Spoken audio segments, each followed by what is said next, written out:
کیا جمعہ مبارک کہنا صحیح ہے؟ کیونکہ صحابی نے دیکھیں، جو جمعہ مبارک ہر بندہ کہتا ہے جمعہ مبارک، اور سٹیٹس لگاتے ہو، ایک دوسرے کو میسج کرتے ہو جمعہ مبارک، تو اوتھینٹسٹی کے ساتھ اس پہ کوئی حدیث نہیں ملتی، ٹھیک ہے؟ اور کہ کسی صحابہ نے جو ہے اس کو، یا نبی صلی اللہ علیہ وسلم نے ایسے جمعہ مبارک کہا ہو جمعے کے موقع پر۔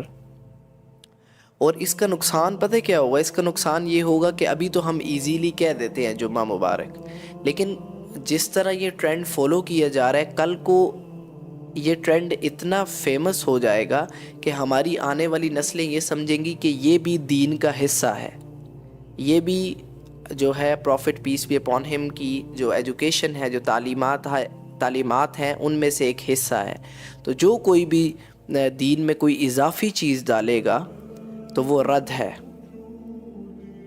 بدعت جسے کہتے ہیں۔ تو اس سے بچنا چاہیے، جو یہ آپ جمعہ مبارک کہتے ہو، تو اس چیز سے جو ہے بچنا چاہیے۔ یا تو اگر آپ نے کوئی اوتھینٹسٹی کے ساتھ کوئی حدیث پڑھی ہے، یا پھر کوئی جو ہے آپ نے نبی کی حدیث پڑھی ہے، کوئی صحابہ کا کوئی قول سنا ہے، تو پھر تو آپ چلے کریں۔ لیکن جب ایسا کچھ نہیں ہے تو جمعہ مبارک کہنے سے پرہیز کرنی چاہیے، کیونکہ اس کا سائیڈ ایفیکٹ یہ پڑے گا کہ کل کو جو ہے اس کو دین کا حصہ سمجھ لیا جائے گا، اور پھر دین میں جو کوئی نئی چیز ایڈ کرے گا فَهُوَ رَد، وہ رد ہے، وہ ڈینائیڈ ہے، وہ قبول نہیں ہے۔